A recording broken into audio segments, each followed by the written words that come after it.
Designing of the distillation column की हम लोग यहाँ पे बात करना स्टार्ट करें तो यहां से हम लोगों ने कुछ बातें स्टार्ट कर दी थी करना। ठीक है, डिजाइनिंग ऑफ द डिस्टिलेशन के लिए सबसे पहले आपको बेसिक डेफिनेशन पता होनी चाहिए थी डिजाइनिंग डिस्टिलेशन की, कि बेसिक डेफिनेशन क्या होती है। देन आप लोगों को कुछ पैरामीटर्स पता होने चाहिए कि सर हम डिजाइन कर रहे हैं तो किस बेसिस पर डिजाइन करेंगे। Now clear, now clear, everything is fine. ठीक है, चलो तो मैं यहां पे बात करूंगा कि भैया जब डिजाइनिंग कर रहे हैं तो किन किन बेसिक पैरामीटर को सर हम ध्यान में रखें सो दैट हम प्रॉपर तरीके से डिजाइन कर पाएं। तो सबसे पहले determine the process operation variables, आपको वेरिएबल डिफाइन करने पड़ेंगे। देन आपको मिनिमम रिफ्लेक्स रेशियो आपने कल कैलकुलेट कर लिया था, आपने एक्चुअल रिफ्लेक्स रेशियो भी कैलकुलेट कर लिया था, और आपने नंबर ऑफ ट्रेस भी कैलकुलेट कर ली थी। आपने इतना पार्ट आपने कंप्लीट कर लिया है। आज ये पूरा डिजाइनिंग का डिस्टिलेशन वाला पार्ट पूरा कंप्लीट हो जाएगा आपका 1 घंटे में। ठीक है, 1 घंटे में पूरा इसको कंप्लीट करके छोड़ेंगे। तो ये 4 ऑब्जेक्टिव आपने कवर कर लिए थे। लास्ट ऑब्जेक्टिव बचा हुआ है टू डायमेंशन, डायमेंशन जैसे डायामीटर और हाइट वगैरह कैसे कैलकुलेट करेंगे, ये चीज बची हुई है। और लास्ट में एक और इसमें मेंशन नहीं है, ऑपरेटिंग प्रॉब्लम्स। ठीक है, ये इंटरव्यू में और पूछ दिया जाता है कि क्या क्या ऑपरेटिंग प्रॉब्लम्स आती हैं जब भी आपका डिस्टिलेशन कॉलम रन करता है तब। ठीक है, तो उन ऑपरेटिंग प्रॉब्लम्स को क्या क्या प्रॉब्लम्स आती हैं और उन प्रॉब्लम्स को कैसे हैंडल करते हैं, कैसे टैकल करते हैं, कैसे सॉर्ट आउट करते हैं। ठीक है, तो उसके बारे में भी आज हम लोग यहाँ पे बात करने वाले हैं। ठीक है, चलो तो मैं 1 बाय 1 यहाँ से स्टार्ट करता हूँ। तो ये वाला पार्ट आपका कंप्लीट हो चुका था, आपने मिनिमम रिफ्लेक्स रेशियो निकाल लिया था, मैकैप लेके सारे आपने अजम्पशन देख लिए थे, क्या क्या अजम्पशंस इसके होते हैं ये आपने कवर कर लिया था। इक्विलिब्रियम कर्व कैसे आता है इसके बारे में आपने बात कर ली थी। फीड लाइन कैसे आती है इसके बारे में आपने बात कर ली थी। Choose the actual reflex ratio, आपने मिनिमम रिफ्लेक्स रेशियो कैलकुलेट कर लिया था। देन आपने एक्चुअल रिफ्लेक्स रेशियो कैलकुलेट कर लिया था, वहां से नंबर ऑफ ट्रेस भी आप लोगों ने कैलकुलेट कर ली थी। ठीक है, नंबर ऑफ ट्रेस भी कैलकुलेट कर ली थी, ऑपरेटिंग लाइंस वगैरह सारा कुछ बना के। चलो यहां तक आप लोगों ने लिख भी लिया था, चलो मैं एक बार रिकॉल करवा देता हूं, एक बार समराइज करवा देता हूं कैसे आपने बात की। सबसे पहले आपने क्या किया, एक आपने इक्विलिब्रियम कर्व ड्रॉ कर लिया था। ठीक है, जो भी आपकी फीड थी इक्विलिब्रियम कर्व सर हमने ड्रॉ कर लिया था। ठीक है, इक्विलिब्रियम कर्व ड्रॉ करने के बाद आपने इसमें डायगोनल लाइन खींच दी थी। ठीक है, ये आपकी डायगोनल लाइन है। ठीक है, डायगोनल लाइन के बाद आपके पास फीड का पॉइंट पता था। किसका पॉइंट पता था? आपके पास फीड का पॉइंट पता था और डिस्टिलेट का पॉइंट पता था। ठीक है, आपके पास फीड का पॉइंट पता था और आपके पास डिस्टिलेट का पॉइंट पता था। ठीक है, तो ये रहा फीड का पॉइंट, ठीक है, और ये रहा आपका डिस्टिलेट का पॉइंट। ठीक है, ये दोनों पॉइंट आप लोगों को नोन थे, क्योंकि फीड के बारे में भी पता है, कितने % आपको सेपरेशन करना है ये भी आपको पता है। Praveen, I am 21 BTech pass out, I got 1313 rank. ठीक है, in GATE 2022 should I take drop and preparation of join MTech and preparation. Praveen, सबसे पहले आप ये बता दो, इनकेस आपकी फैमिली अच्छा सपोर्ट करती है, ठीक है, आपके पास कोई ऐसा वो नहीं बोलते हैं कि मेरे पास सर नहीं, मैं इकलौता बारिश ऐसा हूं जो कमाना का घर में इनकम ऑफ सोर्स जनरेट कर सकता हूं। इनकेस आपके पास ऐसी सिचुएशन है तब आप एमटेक कर लो। इनकेस आपको लगता है कि नहीं सर फैमिली ठीक है, कोई दिक्कत नहीं है, मैं 1 साल ड्रॉप ले लूंगा, कोई दिक्कत नहीं आएगी फैमिली वालों को, ठीक है, तब फिर आप ड्रॉप ले सकते हैं। ये आपकी सिचुएशन, फैमिली सिचुएशन पर भी थोड़ा डिपेंड कर जाता है। ठीक है, आपको लगता है कि नहीं सर कोई दिक्कत नहीं है, सब कुछ सेट है घर पे, तो मैं 1 साल का, देन आप ड्रॉप ले लें। ठीक है, ड्रॉप लेने का फायदा ये हो जाएगा कि आपकी जो 1313 रैंक है इसको आप कन्वर्ट कर सकते हैं अंडर 100। ठीक है, इनकेस आप एमटेक में इन्वॉल्व हो गए, जाके किसी आईआईटी में जाएंगे तो आईआईटी में और आप लोग जानते हैं कि आईआईटी का सिलेबस अलग होता है। आप जो नॉर्मल कॉलेज से बीटेक करते हैं उसका सिलेबस अलग होता है। जब मैं भी आईआईटी वाला पार्ट रहा हूं तो मुझे पता है। ठीक है, ऐसा नहीं है आईआईटी में जाके भी आप मेहनत करते हैं तो अच्छा हो जाता है। ठीक है, लेकिन क्यों ही रिस्क लेना है? तब मेरी फैमिली अच्छा सपोर्ट कर रही है, ठीक है, सब फैमिली सपोर्ट कर रही है, तो फिर 1 साल का ड्रॉप लेके आप अच्छा कर सकते हैं, क्योंकि वहां पे थोड़ा रिस्क फैक्टर कम हो जाएगा। ठीक है, अदरवाइज एमटेक करके भी कर सकते हैं। ठीक है, एमटेक कर, वो डिपेंड करता है कि आप मैनेज कर पा रहे हैं कि नहीं कर पा रहे हैं। ठीक है, तो ये 2 ऑप्शन है, इस तरीके से आपको प्लान करना है। ओके, चलो तो ये हो गया भैया एक्सटी, ये हो गया एक्सटी। अब आप बोलोगे कि सर नहीं एमटेक के साथ क्या पॉसिबल है क्या? Yes, different. आप एमटेक के साथ, मैंने भी एमटेक के साथ पीएसयू सिलेक्शन लिया था। ठीक है, आप भी ले सकते हैं, ऐसा नहीं है कि एमटेक के साथ नहीं मैनेज, लेकिन यस मैनेज करना पड़ेगा आपको। Prateek Pawar, sir choosing the suitable material of construction, designing the start the consider the tech, चलते चलते करके। हाँ, ये मटेरियल ऑफ कंस्ट्रक्शन और choose of the material of the construction, इसका अलग सेक्शन है। ठीक है प्रतीक, ये जो मटेरियल ऑफ कंस्ट्रक्शन वाला बात है ना, इसका एक अलग डिजाइनिंग वाला पार्ट है। ठीक है, ये मटेरियल डिजाइनिंग, ठीक है, इक्विपमेंट डिजाइनिंग इसकी अलग चीज है, ये एक अलग सेपरेशन से मैं बताऊंगा। ठीक है, अभी हम लोग ऑपरेशन डिजाइन कर रहे हैं, number of plate, column, height वगैरह सबको डिजाइन कर रहे हैं। कंस्ट्रक्शन ऑफ मटेरियल का अलग पार्ट है। ठीक है सर, कंस्ट्रक्शन ऑफ मटेरियल वो ज्यादातर केमिकल इंजीनियरिंग में नहीं पूछा जाता, लेकिन यस पूछा जाता है, क्योंकि मैं तब इसमें था HURL का, मैं पिछली बार इंटरव्यू दे रहा था, तो मुझसे स्टेनलेस स्टील के कंपोजिशन पूछ लिए गए थे, मुझसे सीधे सीधे पूछा गया था स्टेनलेस स्टील के कंपोजिशंस बताओ, जो कि मैंने इंटरव्यू में आप लोगों को करवा दिए, इसी सीरीज में मैंने करवा दिए। ये कंपोजिशंस आपसे पूछ लेते हैं, ठीक है। Yes, obviously material of construction, कौन सा मटेरियल चूज करेंगे ये आपको पता होना चाहिए। ओके, अभी मैं बता दूंगा आगे चल के इनके साथ पूछते हैं तो फिर वो बता दूंगा कौन सा मटेरियल ठीक है यूज करते हैं, मैं बताऊंगा। वो डिपेंड करता है आप क्रूड ऑयल कैसा लेकर आते हैं, उस पर एक अलग डिस्कशन है। क्रूड ऑयल कैसा लेकर आते हैं, उसकी टैन वैल्यू क्या है।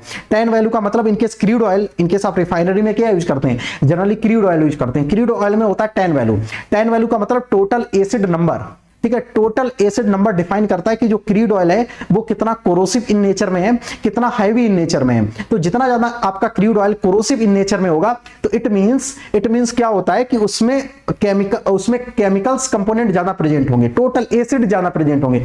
और एसिड क्या होते हैं, इनके साथ थोड़ा सा रिसर्च करेंगे तो एसिड की जो वेपर्स होती हैं, वेपर फेज में वो ज्यादा कोरोसिव इन नेचर में होता है रादर देन आपके लिक्विड फेज में। तो जब उसकी वेपर्स बनती हैं तो वो ज्यादा कोरोजन डेवलप करती हैं, ये आप पढ़ना जाके। उसमें एक कंपोनेंट प्रेजेंट होता है नैप्थेनिक एसिड, ठीक है, नैप्थेनिक एसिड। तो वो नैप्थेनिक एसिड कोरोजन ज्यादा करता है, ठीक है। आप जब कभी भी रिफाइनिंग इंडस्ट्री में जाएंगे जाके तो वहां पे आपको ये सब चीजें क्लियर विजन आए होगा। तो वो जब कोरोजन करता है तो उसके लिए आपको मटेरियल ऑफ कंस्ट्रक्शन चूज करना पड़ता है। तो आप अच्छी जगह आप स्टेनलेस स्टील यूज कर सकते हैं। आपको लगता है जहां पे वेपर का फ्लो रेट कम है तो वहां पे आप कार्बन स्टील वगैरह भी यूज कर सकते हैं, क्योंकि कार्बन स्टील थोड़ा सस्ता होता है, स्टेनलेस स्टील थोड़ा महंगा होता है। यस, स्टेनलेस स्टील जल्दी करोसिव नहीं होता है, ठीक है, और आपका जो कार्बन स्टील होता है जल्दी करोसिव हो जाता है। तो वो डिपेंड करता है आपने क्रूड कैसा लिया है, ठीक है, या क्रूड कैसा लिया है। बहुत बढ़िया, राइट। चलो, तो ये हम लोग बात कर रहे थे अभी तक, जो हमने नंबर ऑफ प्लेट डिफाइन की थी। हमको सर जो हमारे पास फीड है उसके बारे में हमको पता है, एक्सेप पता है, और ये हमको पता है XD पता है, ठीक है, XD पता है एंड एक्सेप पता है, राइट। आपने सर इक्विलिब्रियम कर्व भी ड्रॉ कर लिया था। ये इक्विलिब्रियम कर्व कैसे आता है ये मैं आपको ऑलरेडी बता चुका हूं। फिर आपने क्या किया था, आपके पास फीड पता थी तो यहां से आप इजीली तरीके से स्लोप भी निकाल सकते थे। स्टेनलेस स्टील का मैं कंपोजिशन ऑलरेडी बता चुका हूं आकाश। इसी सेशन में आप पीछे वाले लेक्चर 2 या 3 में देख लेना जाके, वहां पे मैंने सारे कंपोजिशन उसके बता रखे हैं, ठीक है। इसी सीरीज में आप देख लेना, एक सेशन में मैंने बता रखा है, सारे कंपोजिशन बता रखे हैं, ठीक है।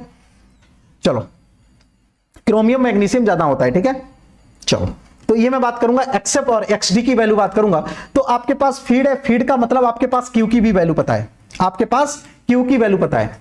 तो Q पता है आपको, Q पता है, दैट मींस आपके पास स्लोप पता है, Q-1 आपको स्लोप पता है। यहां से तुरंत आप क्या कर लेंगे, स्लोप को ड्रॉ कर लेंगे।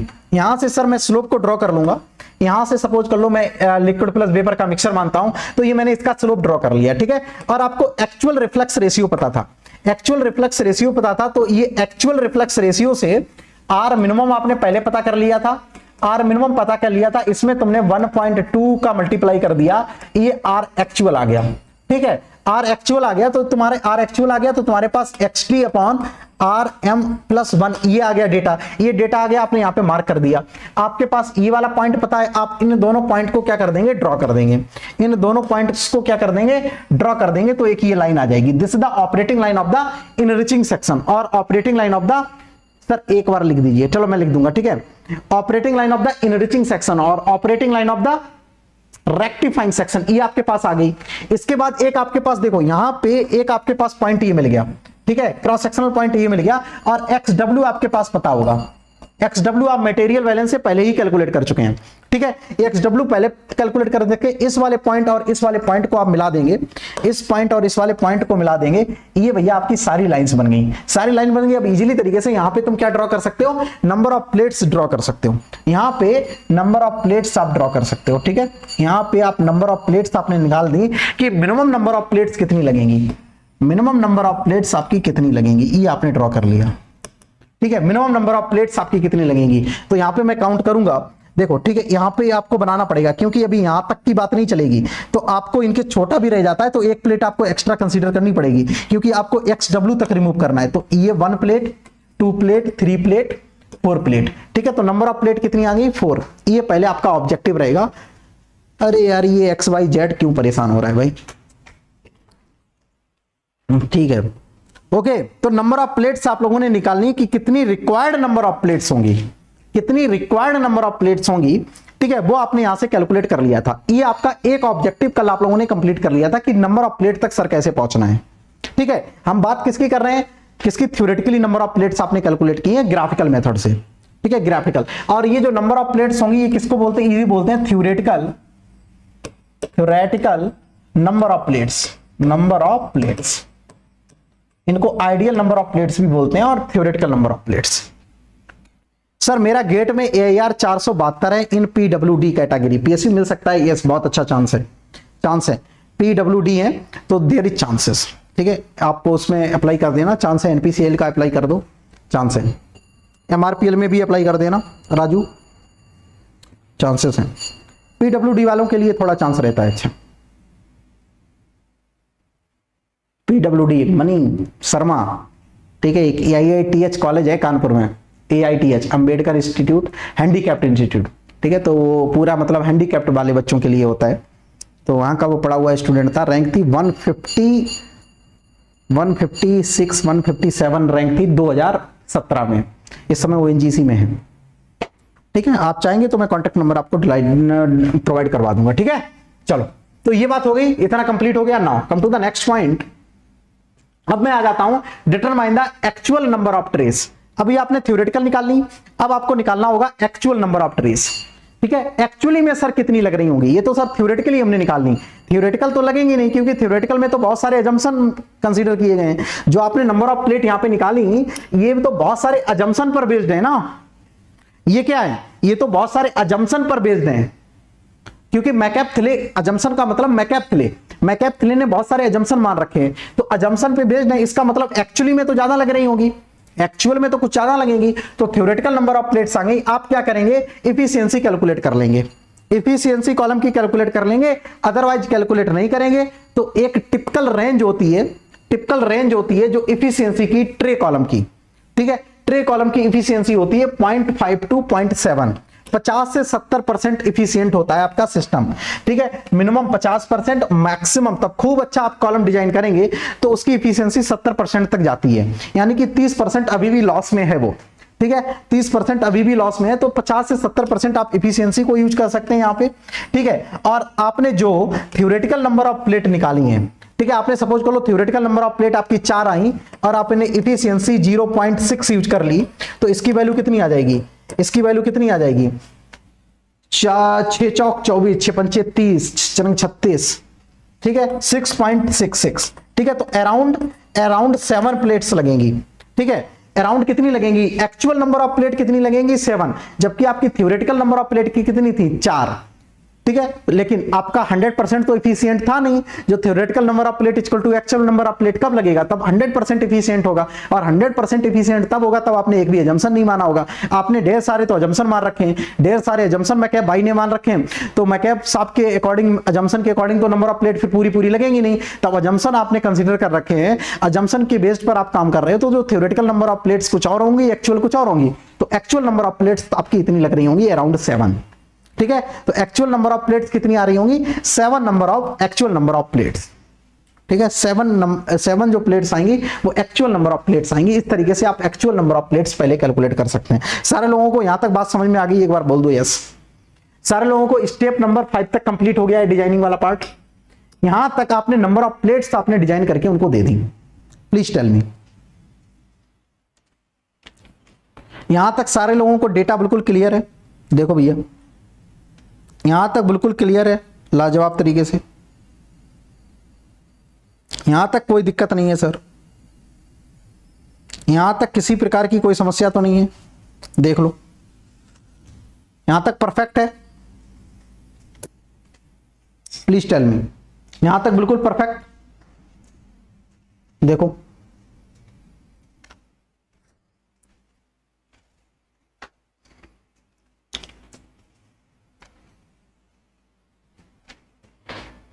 यहां तक बिल्कुल समझ में आ रहा है, यहां तक क्लियर है। लिख लेना ये सारा कुछ, ये सारा कुछ लिखते चले जाना, ठीक है, ये लिख लेना जो बोर्ड पर लिखा हुआ है ना, ये एक बार आप ट्राई करना कि कॉपी में आप लोग इसको लिख लो। ठीक है, ट्राई करो कि कॉपी में एक बार आप इसको राइट डाउन कर लेंगे, A to Z चीज। ठीक है, बहुत बढ़िया, लिखते चले जाना, क्योंकि ये डिजाइनिंग वाला पार्ट आपके सिर्फ यहीं तक काम नहीं आएगा, आपकी लाइफ भर काम आएगा ये। ठीक है, हर जगह आपके काम आएगा ये। नोट्स आप अपने पास रखना है ये। ठीक है, ये स्पेशली ये वाला पार्ट तो अपने पास रखना ना। चलो नेक्स्ट आ जाएगा प्रिंसिपल डायमेंशंस, आपको कैलकुलेट करनी होंगी। अब आपको क्या करना होगा, डिजाइन की कुछ गाइडलाइंस होती हैं। ठीक है, उन गाइडलाइंस को आपको फॉलो करना पड़ता है। ठीक है, उन गाइडलाइंस को आपको फॉलो करना पड़ेगा। फॉलो क्या करना पड़ता है, जब भी हाइट वगैरह कैलकुलेट करते हैं, height of the column should not be higher than 175 foot. ठीक है, कॉलम की जो हाइट होती है 175 फीट से ज्यादा नहीं रखते हैं। ठीक है, ये कुछ गाइडलाइंस होती हैं, इससे ज्यादा नहीं रखते हैं, इससे ज्यादा रखने पे उसकी स्टेबिलिटी पर अफेक्टेड हो जाता है। ठीक है, तो 175 फीट मैक्सिमम हाइट उसकी रख सकते हैं। हाइट टू डायामीटर जो रेशियो होता है should not be less than 20:30। ठीक है, जो रेशियो होगा किसका, हाइट टू डायामीटर का, हाइट टू डायामीटर का, ये मिनिमम 20। ठीक है, इससे कम रेशियो नहीं होना चाहिए, शुड नॉट बी, ठीक है, रेशियो बी लेस देन 20। ठीक है, height should be less than, हाँ, मतलब लेस देन मतलब 20 से 30 के बीच में होना चाहिए, इससे ज्यादा नहीं होना चाहिए। जो हाइट टू डायामीटर रेशियो है शुड बी लेस देन आपका 20:30, इससे कम होना चाहिए। इनकेस इससे ज्यादा हो गया तो इट मींस हाइट ज्यादा हो गई। ठीक है, आपका डायामीटर कम है, तो डायामीटर, हाइट और डायामीटर का जो रेशियो है 20 के आसपास होना चाहिए। मतलब डायामीटर इनकेस 5 है तो हाइट कितनी होगी, 100 मीटर। डायामीटर 5 मीटर का है तो हाइट आपको 100 मीटर की रखनी है, 100 मीटर की हाइट रखनी है, ये मतलब है इसका। ठीक है, इनकेस आपके कॉलम का डायामीटर 5 मीटर है तो हाइट जो रखोगे वो 100 मीटर रखोगे। ऐसा ना हो डायामीटर 5 मीटर का है, हाइट आप 1000 मीटर की रखे हो, ठीक है ना, तब फिर ये गाइडलाइंस आपको रेफर नहीं करेंगी।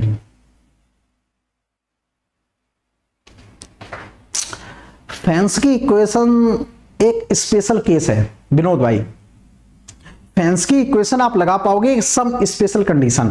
फेंस्की इक्वेशन तब तुम लगा पाओगे जब तुम टोटल रिफ्लेक्स करोगे, बट इन नॉर्मल कंडीशन आप टोटल रिफ्लेक्स नहीं करते हो। फेंस्की इक्वेशन कब लगा पाओगे, तब तुम टोटल रिफ्लेक्स कर रहे होगे। ओके, लेकिन यहां पे तुम टोटल रिफ्लेक्स कंडीशन नहीं लेकर चल रहे हो, वो तुम्हारा थ्योरेटिकल पार्ट है। ये जो तुम डिजाइन कर रहे हो वो पूरी एक्चुअल डिजाइन जो आप की जाती है वो है।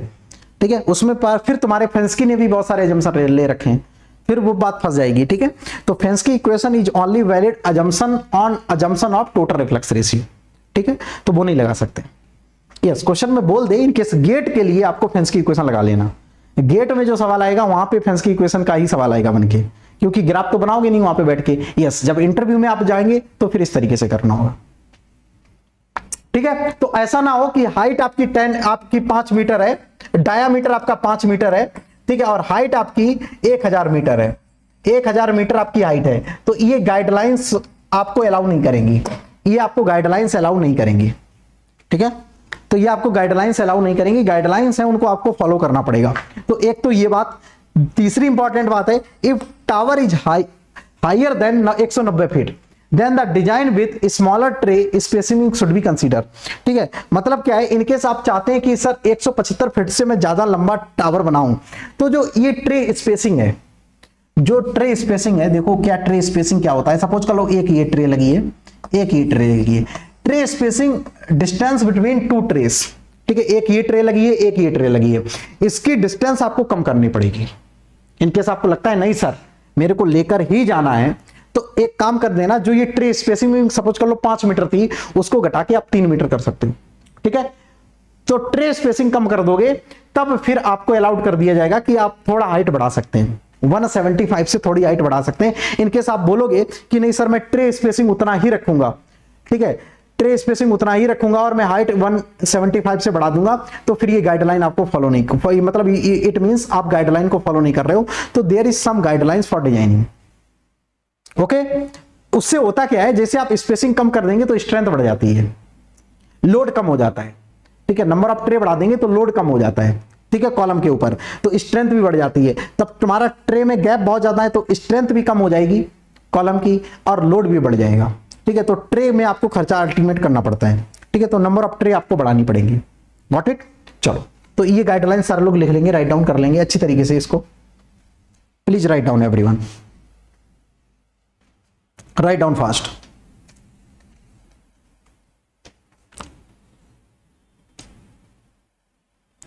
सारे के सारे लोग इसको राइट डाउन कर लेंगे।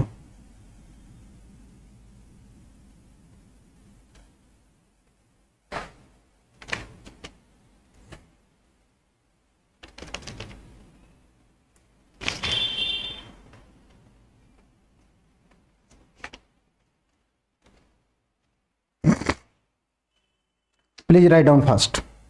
ये गाइडलाइन सारे लोग राइट डाउन कर लेंगे, ठीक है, इंपॉर्टेंट है। ये सारा कुछ आपको पता होना चाहिए, all part of the designing.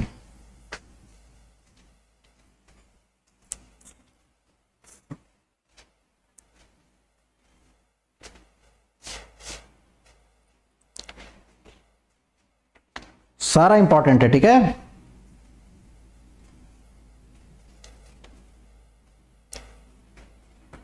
चलो भाई डन। नेक्स्ट ना, हाइट ऑफ द कॉलम, ठीक है। आप हाइट कैसे निकालेंगे? हाइट जो डिसाइड की जाती है, यहां पे देखो मैंने बता रखा है, कॉलम की हाइट कैसे डिसाइड करेंगे। जो हाइट ऑफ द टावर होगी 2.3 times of an actual number of trace. आपने एक्चुअल नंबर ऑफ ट्रे निकालनी इफिशियंसी से, एक्चुअल नंबर ऑफ ट्रे आ गई, उसमें 2.3 टू 2.5 तक आप मल्टीप्लाई कर देंगे तो ये टावर की हाइट निकल के आ जाएगी, ठीक है। इतना इतना क्यों इतना मल्टीप्लाई करते हैं? Because of there is some spacing. आप स्पेसिंग को कंक्लूड करके चलते हो, लेकर चलते हो, तो 2.3 का मल्टीप्लाई कर देंगे an actual number of tray में, तो हाइट इसकी कॉलम की निकल के आ जाएगी, ठीक है, हाइट निकल के आ जाएगी, ठीक है। तो टावर की जो हाइट होती है वो किससे रिलेटेड होती है? Number of tray of the column, ठीक है, number of tray of the column.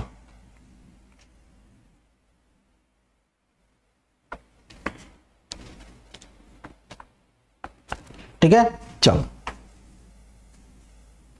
सारे लोग लिख लेंगे। हाइट कैसे कैलकुलेंगे? 2.3 times of an actual number of tray. Actual number of tray पर डिपेंड करता है, ठीक है। तो इस तरीके से आपने हाइट कैलकुलेट कर ली कॉलम की, तो ये हो जाता है, आपने नंबर ऑफ प्लेट कैलकुलेट कर ली, नंबर ऑफ प्लेट के बाद हाइट आपने कैलकुलेट कर ली, ठीक है। तो ये आपने, अब एक केस स्टडी है, आप चाहेंगे तो ये वाला केस स्टडी लेकर आप सवाल भी पूरा सॉल्व कर सकते हैं, ठीक है, पूरी डिजाइनिंग भी कर सकते हैं। आपके पास फीड की कंडीशन एसीटोन एसिटिक एसिड है, ठीक है, जिसका फीड फ्लो रेट इतना आपके पास गिवन है। लाइट कंपोनेंट मतलब मोर वोलेटाइल कंपोनेंट 0.3 है फीड में, ठीक है। परसेंटेज ऑफ द क्या हैवी कंपोनेंट आपके पास इतना है, ठीक है। बॉटम और डिस्टिलेट में ये आपके पास गिवन है। फीड की कंडीशन ये गिवन है। आपको पूरा कॉलम आप डिजाइन करना है। फीड में हाइट आएगी, यस,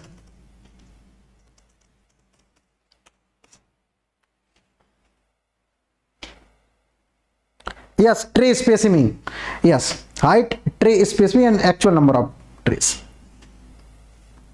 ठीक है। तो ये क्या है भैया, आपके पास एक केस स्टडी लेकर आप कैलकुलेट हाइट कर सकते हैं, नंबर ऑफ ट्रे वगैरह कैलकुलेट कर सकते हैं, आप ग्राफ पेपर वगैरह पे इसको डिजाइन कर सकते हैं। इनकेस आप चाहेंगे तो होमवर्क ये करके लेना, ठीक है। ये केस स्टडी है, ठीक है। आपके पास इतना डेटा अवेलेबल होगा, बस इतना डेटा अवेलेबल होगा, आपको हर एक चीज कैलकुलेट करनी होगी, हर एक चीज कैलकुलेट करनी होगी। You have only this data, इतना डेटा आप लोगों के पास गिवन रहता है, बस आपको पूरा कॉलम यहां तक जाना पड़ेगा, हाइट तक जाना पड़ेगा, ठीक है। चलो, तो एक ये पार्ट हो गया। नाउ डायामीटर वगैरह कैसे कैलकुलेट करते हैं? Now diameter of the column, ठीक है। डायामीटर आपका डिपेंड करता है वेपर फ्लो रेट, ठीक है। डायामीटर डिपेंड करता है कि कॉलम के अंदर वेपर फ्लो रेट कितना है, vapour flow rate, it will depend on the vapour flow rate, ठीक है। वेपर का फ्लो रेट कितना है, तो यहां से आप डायामीटर को डिसाइड करते हैं, ठीक है। कॉलम के डायामीटर को, कॉलम का डायामीटर कैसे निकलता है? लिसन वेरी केयरफुली, यहां पे बहुत अच्छी तरीके से समझ लेंगे, बहुत ढंग से ध्यान देना थोड़ा, ठीक है। वेपर का फ्लो रेट कैसे देखो डिफाइन करते हैं, यहां पे एक मिनट, यहां पे होता, ये है आपका कॉलम, ये मैंने जस्ट यहां पे आप लोगों को कॉलम बना के दिया है।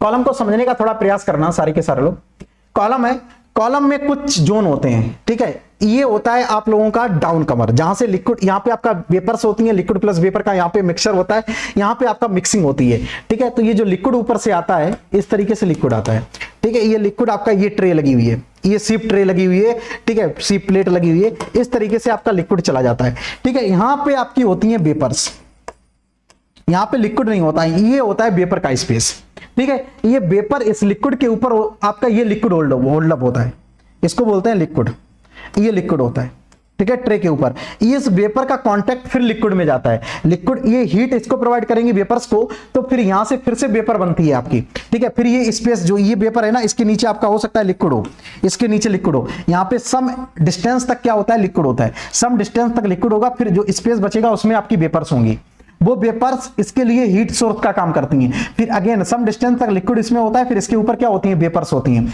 क्योंकि ये क्या होगी, वेपर्स बनेगी।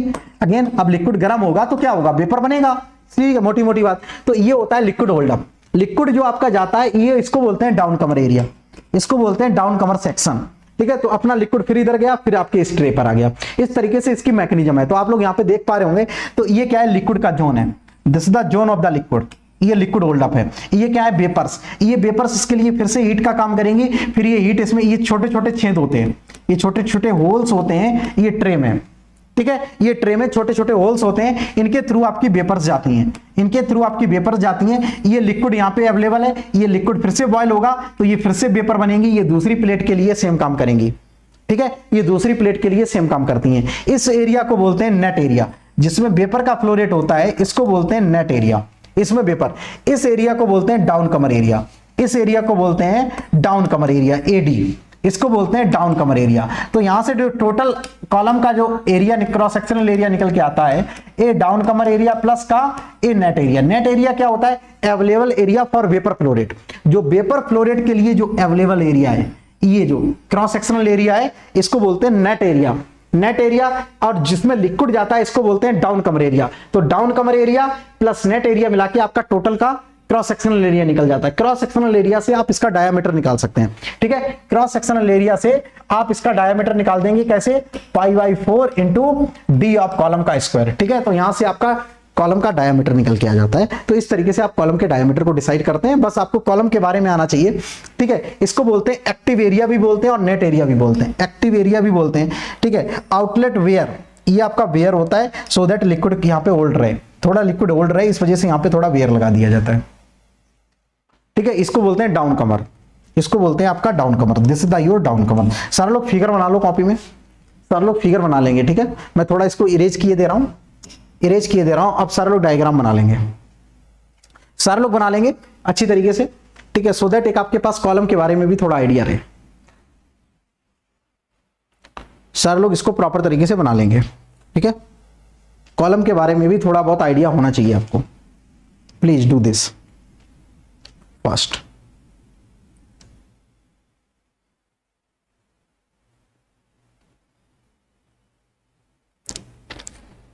सारे के सारे लोग कर लेंगे जरा।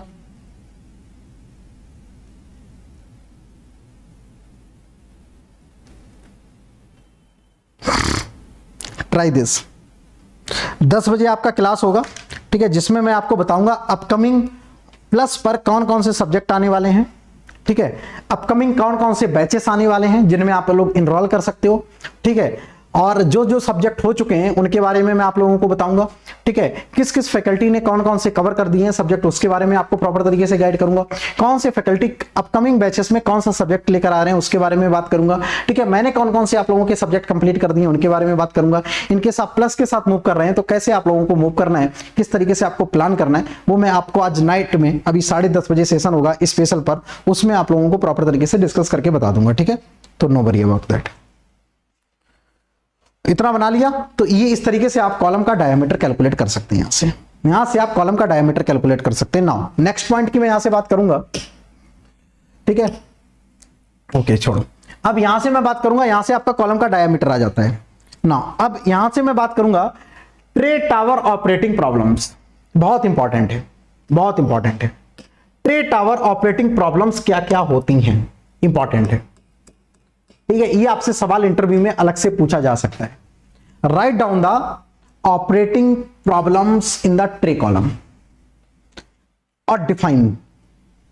ये आपसे सवाल इंटरव्यू में एक अलग से भी पूछा जा सकता है, कोई जरूरी नहीं डिजाइनिंग का ही पार्ट हो, ठीक है, डिजाइनिंग का तो पार्ट है ही, उसके साथ साथ ये अलग से भी पूछा जा सकता है।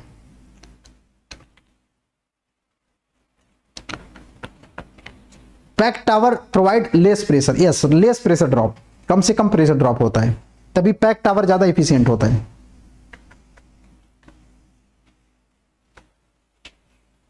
ठीक है।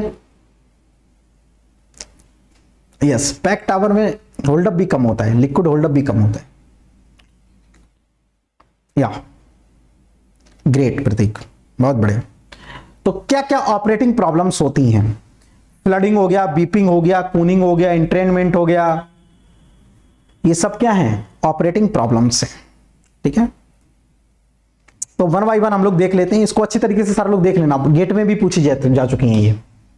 चलो, तो यहां से कॉमन जो ऑपरेटिंग प्रॉब्लम्स होती हैं in the distillation column, that is the entrainment, flooding, beeping and dumping. ठीक है, जो मेन प्रॉब्लम्स हैं that is the entrainment, flooding, beeping and dumping. There are 4 types of main problems occurs in the distillation column when your column is running। ठीक है, जब भी आपका distillation column run करता है तो ये 4 इंपॉर्टेंट आपकी प्रॉब्लम्स देखने को मिलती हैं। 4 इंपॉर्टेंट आपकी प्रॉब्लम्स यहां पे देखने को मिलती हैं। ठीक है, तो इसको सारे लोग राइट डाउन कर लेंगे। अब इसको वन बाय वन मैं बताता चला जाऊंगा। एंट्रेनमेंट क्या है, फ्लडिंग क्या है, बीपिंग क्या है, डंपिंग क्या है। सारे लोग ये चारों प्रॉब्लम्स को राइट डाउन कर लो। सारे लोग चारों प्रॉब्लम्स को राइट डाउन कर लो। ये 4 कॉमन प्रॉब्लम्स आपको देखने को मिलती हैं। Please write down fast.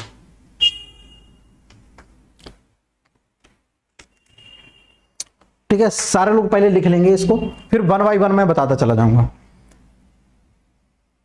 ठीक है, लिखते चले जाना, ये पूरा नोट्स बता देना। आज बस ये लास्ट टॉपिक बचा हुआ है इसका।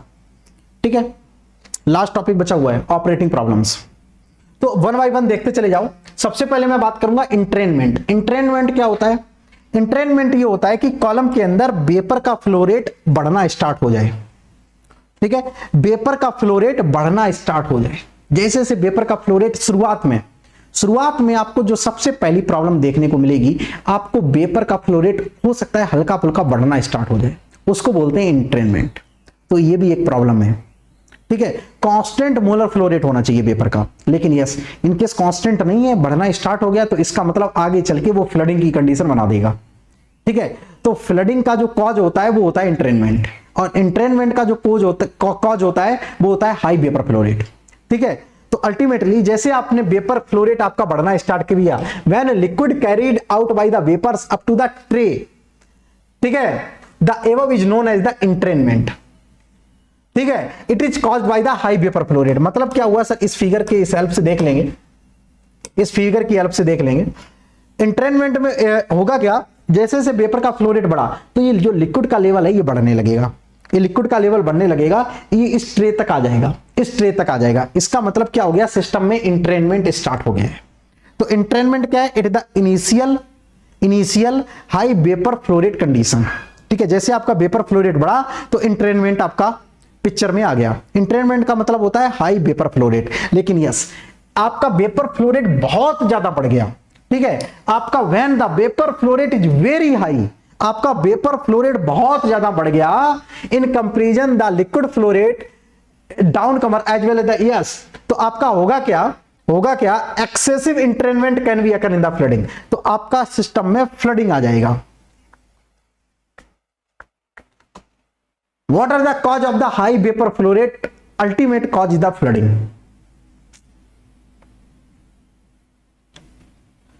अच्छा, हाई वेपर का कॉज है because of if you are providing the large revolver duty. ठीक है, cause of the high vapour flow rate because of large revolver duty, you are providing the revolver duty in heavy amount.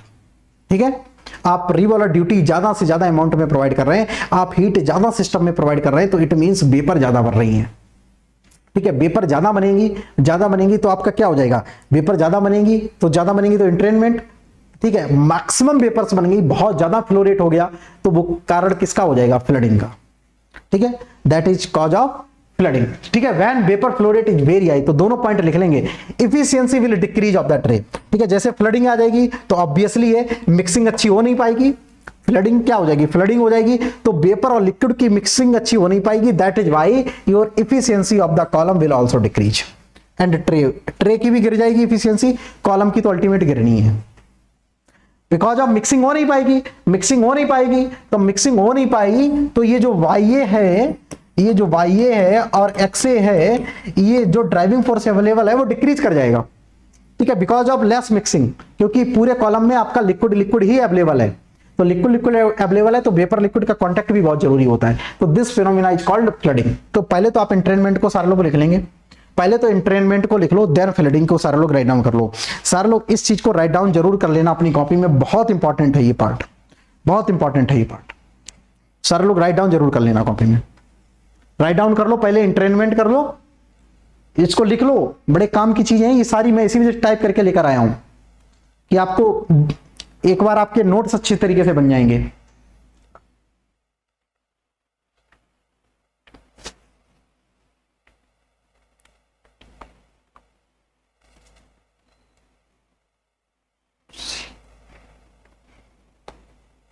Yes, pressure कम होगा, आपको vapour का flow rate बढ़ता हुआ दिखेगा। Obviously obviously pressure कम हो जाएगा, वेपर का फ्लो रेट बढ़ जाएगा। ठीक,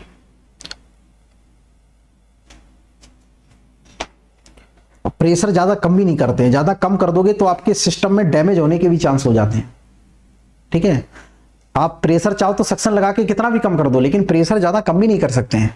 ठीक है, कॉलम का जो डायमीटर वगैरह होता है वो प्रेशर पर भी, इनसाइड कितना प्रेशर है उन सब चीजों पर, इनकेस आपने ज्यादा कम कर दिया प्रेशर, ठीक है, तो सिस्टम भी क्रैश हो सकता है। तो एक लिमिट तक ही कम कर पाते हैं। यस, वेपर फ्लो रेट बढ़ जाएंगी, ये आपके लिए अच्छी बात है। ठीक है, लेकिन ज्यादा वेपर फ्लो रेट भी नहीं बढ़नी चाहिए, फ्लडिंग आ जाएगी।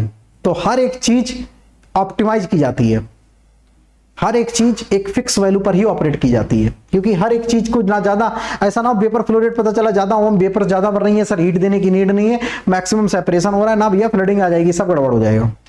ठीक है, चलो तो फ्लडिंग को सारे लोग लिख लेंगे कॉपी में मस्त तरीके से, राइट डाउन प्लीज फास्ट, सारे लोग अच्छी तरीके से लिख लेंगे। ठीक है, फ्लडिंग क्या होता है, ये आपसे सवाल पूछा जाता है बहुत ज्यादा इंटरव्यू में, और गेट में भी पूछा जा चुका है। ठीक है, इसको सारे लोग राइट डाउन कर लेंगे अच्छी तरीके से।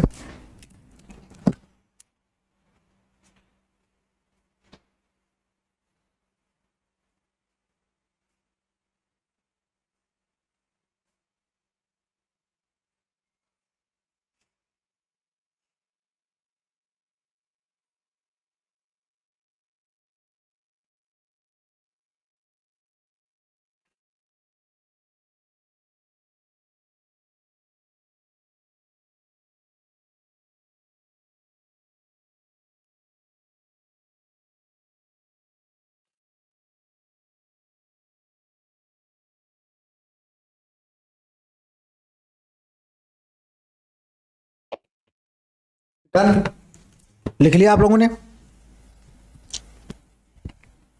बहुत बढ़िया, डन। तो ये था भैया flooding. Now come to the next part,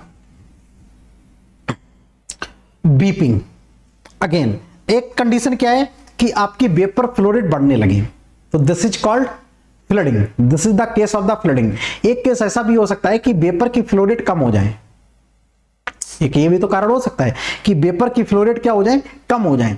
तो वेपर की फ्लो रेट जब कम हो जाएंगी तो वो कंडीशन हो जाएगी बीपिंग। बीपिंग का मतलब ये होता है, बीपिंग का मतलब ये होता है कि जो लिक्विड है धीमे से ट्राई करेगा कि यहां से चूने लगे। कहां से? बीपिंग का मतलब वेपर फ्लो रेट बहुत कम हो गई। जब भैया वेपर का फ्लो रेट बहुत कम हो जाएगा तो आपका लिक्विड जाना कहां से चाहिए? आइडियली यहां से लिक्विड जाना चाहिए, बट होगा क्या कि लिक्विड यहां से स्टार्ट हो जाएगा टपकना, यहां से स्टार्ट हो जाएगा टपकना, यहां से स्टार्ट हो जाएगा, कुछ पार्ट इसका इधर जाएगा, कुछ पार्ट इसका इधर जाएगा। तो this is the condition of the beeping, this is the condition of beeping because of low vapour flow rate, low vapour flow rate, low vapour flow rate, low vapour flow rate. ठीक है, इसका reason क्या होता है कि vapour flow rate इतनी कम हो जाए, तो कम भी नहीं रखना होता है, ठीक है, ना ज्यादा रखना होता है, ऑप्टिमम रखना होता है, ठीक है, ना ज्यादा कम हो ना ज्यादा ज्यादा हो। तो जैसे आपका ये जो लिक्विड होगा ये डाउन कमर से भी जाएगा और इधर से भी स्टार्ट हो जाएगा। तो this is called beeping. Beeping का मतलब रोना, मतलब ठीक है, क्या है, लिक्विड भैया रो रहा है, इधर से भी गिर रहा है। बीपिंग का क्या मतलब होता है? रोना, मतलब लिक्विड का टपकना, तो लिक्विड यहां से भी टपकने लगेगा, और जबकि इधर से नहीं जाना चाहिए, इधर से सिर्फ वेपर जाना चाहिए।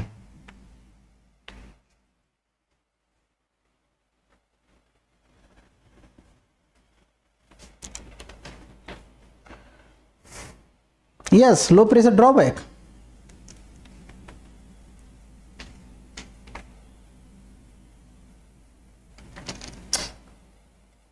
राइट। तो this is the cause of the weeping. तो ये है बीपिंग, सारे लोग लिख लेंगे। When very small fraction of the liquid flow from the tower tray, ठीक है, ऑफ द परफोरेशन। परफोरेशन का मतलब क्या हुआ कि जो आपकी उसके बीच में जो गैप था, प्लेट के बीच में जो कैप लगे हुए थे, वहां से परफोरेटेड से भी कुछ small fraction of the liquid का निकलने लगे। तो उस कंडीशन को क्या बोलते हैं, इस फिनोमिना को क्या बोलते हैं, बीपिंग। इस फिनोमिना को क्या बोलते हैं, weeping. This is called weeping, ठीक है। Weeping is the cause of the reduction on the tray efficiency. Yes, weeping आ जाएगी तो ऑब्वियसली ये ट्रे की इफिशियंसी डिक्रीज हो जाएगी। क्यों, वेपर और लिक्विड का अच्छी तरीके से कांटेक्ट नहीं हो पाएगा। तो वेपर लिक्विड का अच्छी तरीके से कांटेक्ट नहीं हो पाएगा तो उतना सेपरेशन नहीं हो पाएगा। तो ये क्या कर जाएगा, उसकी अल्टीमेटली इफिशियंसी को डिक्रीज कर जाएगा, ठीक है।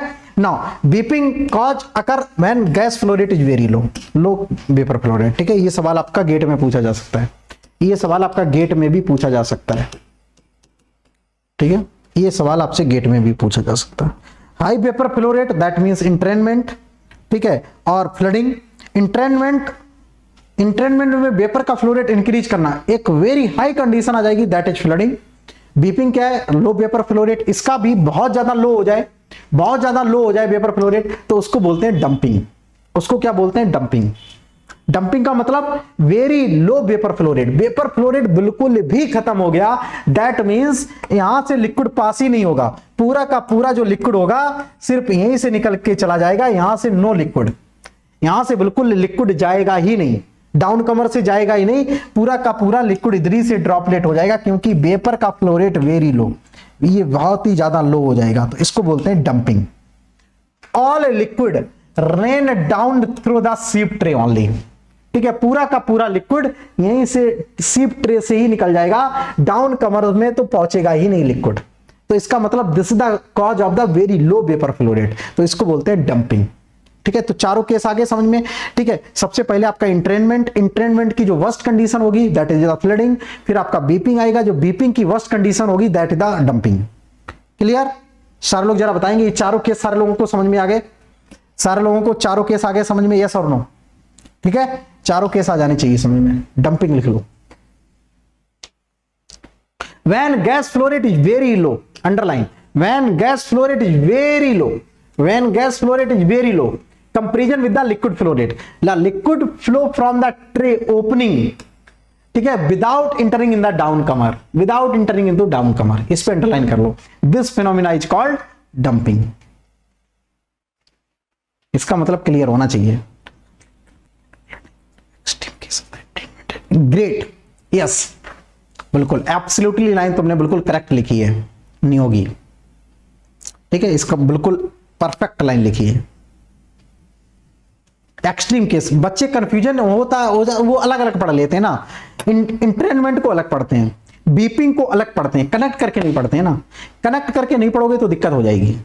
अब आपने यहाँ पे चारों केस कनेक्ट करके पढ़े हैं, पहले इंट्रेनमेंट आया, इंट्रेनमेंट की वर्स्ट कंडीशन है extreme condition that is the flooding. In both case vapour flow rate is high, connect हुआ। अब इसका opposite low flow rate means beeping से लिक्विड कुछ ना कुछ ट्रे से आएगा, कुछ ना कुछ डाउन कमर से आएगा, बिल्कुल इसकी extreme condition that is the dumping, मतलब डाउन कमर से no liquid flow rate, only and only जो परफोरेशन है वहीं से पूरा का पूरा लिक्विड ड्रॉपलेट हो जाएगा, पूरा लिक्विड क्या हो जाएगा, रेन आउट हो जाएगा, उसको बोलते हैं डंपिंग।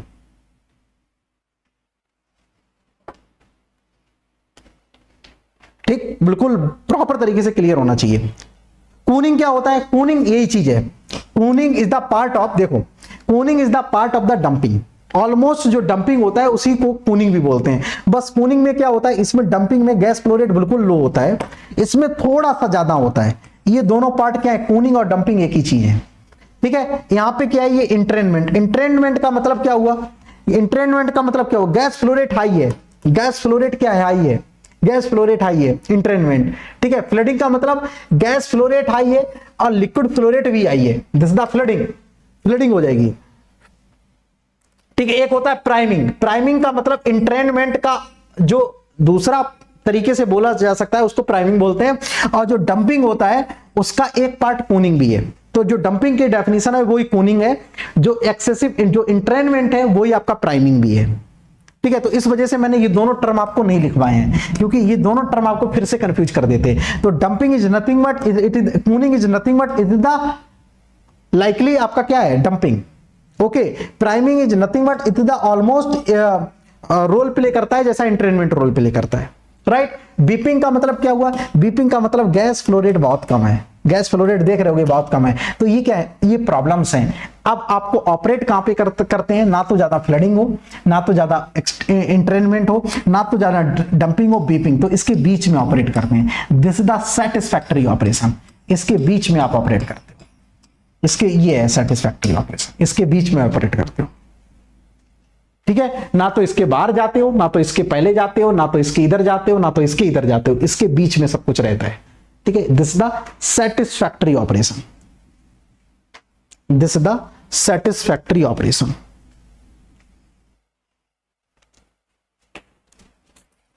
ठीक, सिर्फ आपको ये 4 पार्ट याद रखने हैं और ये डायग्राम आप लास्ट में बना लेना। तो यहां पे आप ऑपरेशन करते हो, ठीक है। तो ये इतनी थी प्रॉब्लम्स, ये थी आपकी प्रॉब्लम्स, ये आपको पता होना चाहिए, एनी हाउ, ठीक है। तो सारे लोगों को चारों पता चल गए। सारे लोगों से पूछ दिया जाए इंट्रेनमेंट क्या है, कूनिंग क्या है, बीपिंग या इंट्रेनमेंट, फ्लडिंग क्या है, बिल्कुल क्लियर है। बीपिंग एंड डंपिंग क्या है, क्लियर है सारे चारों टर्म, सारे लोग जरा बता देंगे। चारों टर्म बिल्कुल क्लियर है। इनकेस कभी भी आपसे कोई भी बात करे तो आप इजीली तरीके से उसको कवर कर सकते हैं और बता सकते हैं, ठीक है। तो ये थी ऑपरेटिंग प्रॉब्लम्स जो कि डिस्टिलेशन कॉलम में जनरली देखने को मिलती हैं, ठीक है। ये जनरली आपको कॉलम्स देखने को मिलती हैं। अब एक लास्ट क्वेश्चन और आता है कि सर ये चलो ठीक है, ये प्रॉब्लम्स हैं, अब इन प्रॉब्लम से ओवरकम कैसे करेंगे sir, how to avoid the operating problems, ये मेरा क्वेश्चन है सारे लोगों से, how to avoid the operating problem. चलो भाई ठीक है, आपने बता दी ये प्रॉब्लम है। अब यू आर इंजीनियर, देन मुझे अब ये भी तो बताओ सॉल्यूशन क्या है, इनका सॉल्यूशन क्या है। If you are engineer then please tell me the solution of operating problems, please tell me fast, operating problems का सॉल्यूशन क्या होगा, बताइए। What should be the solution of all the operating problems, क्या होगा, please tell me. In case flooding आ जाए तो आप क्या करेंगे, इनकेस सिस्टम में फ्लडिंग आ जाए तो क्या करेंगे, इनकेस सिस्टम में बीपिंग हो जाए तो क्या करेंगे सो दैट बीपिंग ना होने लगे। इनकेस फ्लडिंग हो रही है तो आप क्या करेंगे, बताओ भैया, प्लीज टेल मी फास्ट, बोलो। तो देखो, इनकेस सिस्टम में आप रीवॉलर की ड्यूटी को इंक्रीज और डिक्रीज करके आप ऑपरेटिंग प्रॉब्लम्स को सेटिस्फाई कर सकते हैं। इनकेस रीवॉलर act as a pressure filler, pressure filler का मतलब vapour filler. In case of the weeping we can increase the heat duty so that we can avoid the condition of weeping, so that we can avoid the condition of रीवॉलर duty को क्या कर देंगे, increase कर देंगे in case beeping हो रही हो तो रीवॉलर ड्यूटी को इंक्रीज कर देंगे। रीवॉलर ड्यूटी आपकी इंक्रीज हो जाएगी, वेपर का फ्लो रेट बढ़ जाएगा, वेपर का फ्लो रेट बढ़ जाएगा, आपका बीपिंग का कंडीशन को आप सॉर्ट आउट कर लेंगे, बीपिंग की कंडीशन सॉर्ट आउट हो जाएगी, बीपिंग की कंडीशंस को आप उस कैप्चर कर लेंगे, ठीक फाइन। तो एक ये तो रीवॉलर ड्यूटी को क्या कर देंगे, इंक्रीज कर देंगे इन केस ऑफ द बीपिंग, ठीक है। बीपिंग हो रही है तो रीवॉलर ड्यूटी क्या कर देंगे, इंक्रीज कर देंगे। बीपिंग हो रहा हो तो मोटा मोटा लिख लेना रीवॉलर ड्यूटी विल इंक्रीज, रीवॉलर ड्यूटी क्या कर देंगे, इंक्रीज कर देंगे, ठीक है। एक बात, इनकेस सर फ्लडिंग आ जाए सिस्टम में, in case of flooding we can decrease the heat duty, we can decrease the heat duty so that you can avoid the condition of flooding. तो आप फ्लडिंग के केस में क्या करेंगे, flooding का केस में revolver duty will decrease, revolver duty will decrease. तो इस तरीके से आप इन कंडीशन को अवॉइड कर सकते हैं, इस तरीके से इन कंडीशंस को अवॉइड कर सकते हैं। सारे लोग राइट डाउन कर लेंगे, वेरी वेरी इंपॉर्टेंट, ठीक है, ये इंपॉर्टेंट है। तो ये था भैया आपका part of the designing of the distillation column, ठीक है। इसमें से सारा कुछ मैंने इसमें कवर कर दिया है, इतना आप लोगों को पता है तो कभी भी इंटरव्यू में आप जाते हो, ठीक है, तो ऑपरेशन से रिलेटेड जो भी आपसे सवाल पूछा जाएगा आप A to Z 100% आंसर देकर आएंगे। 3 लेक्चर इस पर मैंने लिए हैं, ठीक है, 3 लेक्चर में ये आपका कंप्लीट हुआ है। कंडेंसर से आप कंट्रोल नहीं कर सकते हैं, क्योंकि condenser is not act as a pressure filler, ठीक है, कंडेंसर से आप काम नहीं कर सकते। क्या हो रहा है इसमें? Condenser is not act as a pressure filler, ठीक, only and only with the help of रिवॉल्व duty you can control all the unwanted things.